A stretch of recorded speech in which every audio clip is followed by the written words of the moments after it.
जय श्री राम। नवरात्रि के इस पावन और दिव्य अवसर पर मैं आप सभी श्रद्धालुओं का हृदय से स्वागत करता हूँ।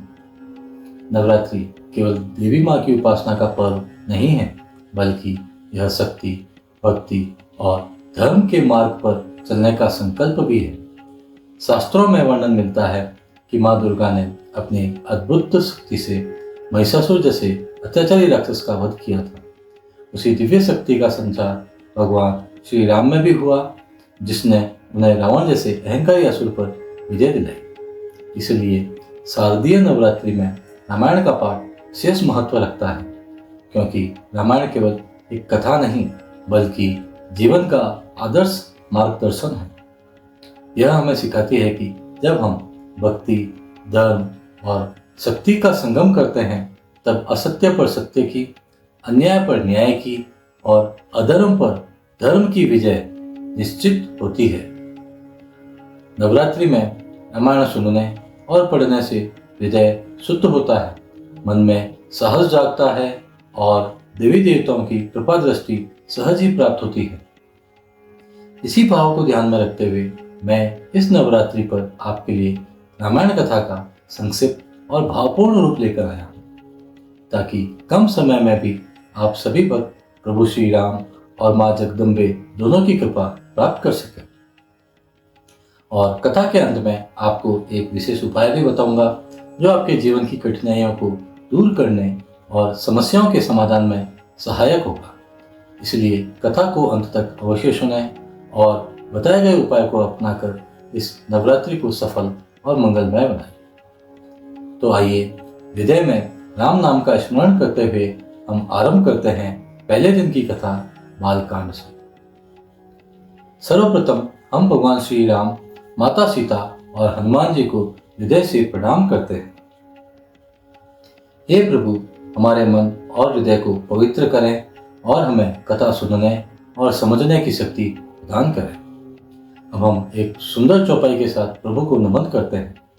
मंगल भवन मंगलहारी, द्रौ सुदशरथ अजर प्यारी, श्री राम जय राम जय जय राम, श्री राम जय राम जय जय राम। इस चौपाई का अर्थ है जो मंगल करते हैं और अशुभ को हरने वाले हैं।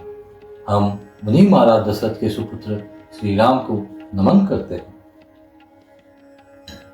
बहुत समय पहले महर्षि वाल्मीकि ने अपनी गहन तपस्या और दिव्य दृष्टि से एक अमर काव्य की रचना की। इस काव्य का नाम था रामायण। रामायण केवल एक ग्रंथ नहीं, बल्कि धर्म, नीति और आदर्श जीवन की जीवंत गाथा है। महर्षि वाल्मीकि ने भगवान श्री राम के चरित्र, उनके संघर्ष, उनके आदर्श और उनकी मर्यादा को शब्दों में पिरोकर ऐसा महाकाव्य रचा जो युगों युगों तक मानवता को धर्म और सत्य के मार्ग पर चलना सिखाता रहेगा। रामायण का प्रत्येक श्लोक केवल कथा नहीं कहता, बल्कि यह दर्शाता है कि जीवन कैसा होना चाहिए, कर्तव्य क्या है और सच्चे अर्थों में मानवता किसे कहते हैं। यही कारण है कि आज भी रामायण केवल ग्रंथ नहीं, बल्कि एक जीवन दर्शन मानी गई है।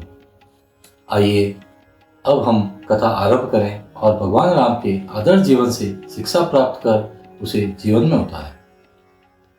हमारी कथा का आरंभ होता है एक परम पावन और दिव्य नगरी से, अयोध्या। अयोध्या महाराजा दशरथ की राजधानी केवल एक नगर ही नहीं था, बल्कि धर्म, नीति और मर्यादा का जीवित प्रतीक था। पुराणों में वर्णित है कि अयोध्या 7 पवित्र पुरियों में प्रथम स्थान पर है। पवित्र पुरी वह नगर होता है जहाँ धर्म का वास होता है, देवताओं की कृपा दृष्टि सदा बनी रहती है और जहाँ रहने मात्र से पुण्य की प्राप्ति होती है। ऐसे नगर केवल भौगोलिक स्थान नहीं होते, बल्कि आत्मा को पवित्र करने वाले तीर्थ बन जाते हैं। शास्त्रों में जिन 7 पुरियों को मोक्षप्रद और पावन बताया गया है, वे हैं अयोध्या, मथुरा, काशी, चित्रकूट, द्वारका, उज्जैन और पुरी। इन 7 पुरियों में से प्रत्येक मोक्षदायिनी कही गई है, परंतु इन सब में अयोध्या का स्थान सर्वोपरि है, क्योंकि यह वह भूमि है जहाँ स्वयं भगवान विष्णु ने मर्यादा पुरुषोत्तम श्री राम के रूप में अवतार लिया।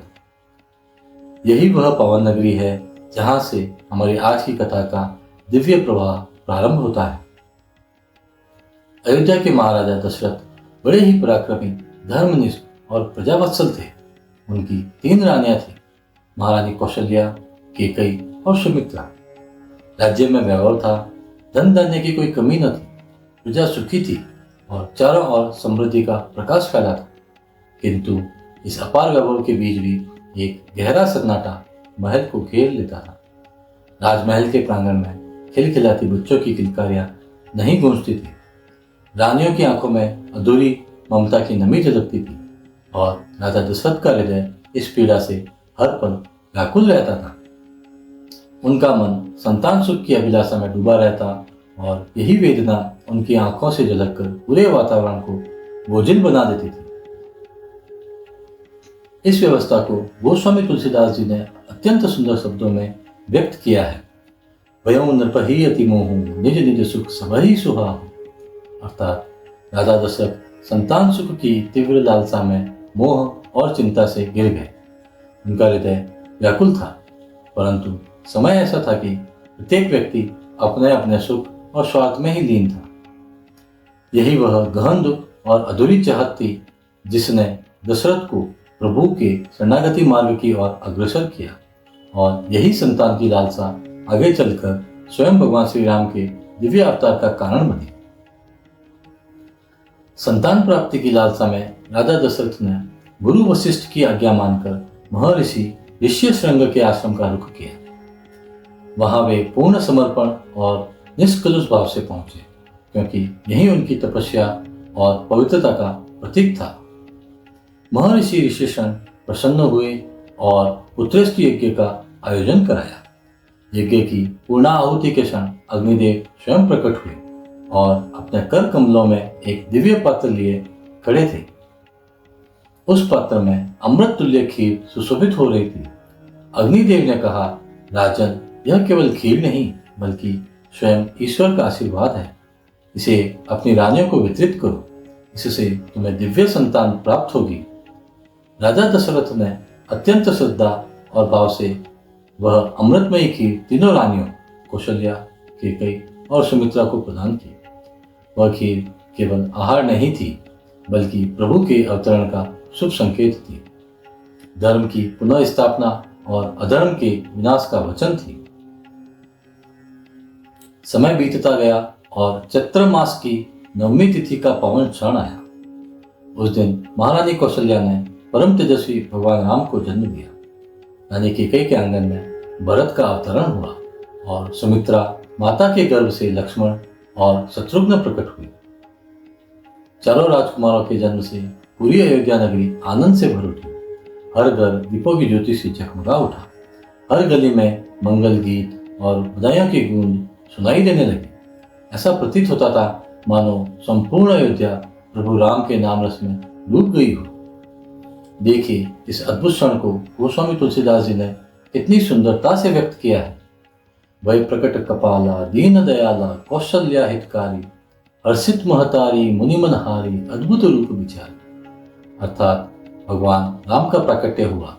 वे दीन दुखियों के दुख हरने वाले, कृपालु और दयालु हैं। माता कौशल्या हर्ष से भर उठी और मुनियों का महन भी उनके अद्भुत रूप को देखकर मोहित हो गया। अयोध्या नगरी के चारों राजकुमार बड़े स्नेह और लाड प्यार में पले बढ़े। श्री राम बचपन से ही अद्वितीय, तेजस्वी, करुणामय और आज्ञाकारी बालक थे। लक्ष्मण तो सदैव राम की सेवा और संग में रहते, मानो उनकी छाया हो। भरत विनम्र, धर्मनिष्ठ और सभी का आदर करने वाले थे, और शत्रुघ्न नितांत सरल, पराक्रमी तथा अपने भाइयों के प्रति निष्ठावान थे। उनकी शिक्षा हेतु महाराज दशरथ ने उन्हें महान आचार्य महर्षि वशिष्ठ के आश्रम में भेजा। वहां उन्होंने धर्म और नीति के सिद्धांत, वेद और शास्त्रों का गहन अध्ययन किया। साथ ही युद्ध कला, धनुर्विद्या और अस्त्र शस्त्रों की महारत भी हासिल की। गुरुकुल का जीवन कठोर तपस्या और अनुशासन से भरा हुआ था, परंतु यही अनुशासन चारों भाइयों के व्यक्तित्व में तेज, बल और संतुलन भर रहा था। वर्षों की साधना और अध्ययन के पश्चात जब राम और उनके भाई शिक्षा पूर्ण कर अयोध्या लौटे तो राजमहल में उत्सव का वातावरण छा गया। महाराजा दशरथ और उनकी रानियां गर्व और आनंद से भर उठी और अयोध्यावासी अपने चारों राजकुमार को देखकर हर्षित हो उठे। एक दिन अयोध्या के राज दरबार में महान तपस्वी ऋषि विश्वामित्र पधारे। उनके तेज से पूरा दरबार आलोकित हो उठा। राजा दशरथ ने उनका आदर सत्कार किया और पूछा, भगवान, आज आपका यहाँ आगमन किस हेतु हुआ है? विश्वामित्र ने शांत स्वर में कहा, राजन, मैं एक महत्वपूर्ण यज्ञ कर रहा हूँ, परंतु राक्षस बार बार उसमें विघ्न डालते हैं। इस अधर्म से रक्षा के लिए मुझे आपके पुत्र राम और लक्ष्मण की आवश्यकता है। वे ही इन दुष्ट राक्षसों का संहार कर मेरे यज्ञ को सफल बना सकते हैं। राजा दशरथ का हृदय डोल उठा। वे बोले, हे मुनिवर, राम तो अभी बालक है, उनके बिना मैं अयोध्या की कल्पना भी नहीं कर सकता। राक्षस अत्यंत भयानक और शक्तिशाली हैं। मैं अपने पुत्र को कैसे भेज दूं? यह सुनकर गुरु वशिष्ठ आगे आए और गंभीर स्वर में बोले, महाराज, आप संदेह मत कीजिए। श्री राम कोई साधारण बालक नहीं है। वे स्वयं परम पुरुष हैं। धर्म की स्थापना के लिए अवतरित हुए हैं। यही समय है जब उनका तेज प्रकट होगा। आप उन्हें निसंकोच ऋषि के साथ भेज दीजिए। गुरु के वचनों ने राजा दशरथ के मन का संशय मिटा दिया। उन्होंने दृढ़ निश्चय के साथ सहमति दी। राम और लक्ष्मण माता पिता को प्रणाम कर गुरु विश्वामित्र के साथ वन की ओर प्रस्थान कर गए। उनकी यात्रा के साथ ही श्री राम की महान लीला का एक नया अध्याय प्रारंभ हुआ। जब भगवान राम और लक्ष्मण ऋषि विश्वामित्र के साथ वन की ओर बढ़े, तब मुनि ने राम को अनेक दिव्य अस्त्र शस्त्रों और मंत्रों का ज्ञान प्रदान किया। यह ज्ञान केवल युद्ध कौशल भर नहीं था, बल्कि देवताओं की दी हुई अद्भुत शक्तियां थी, जिनसे राम भविष्य में धर्म की रक्षा कर सके।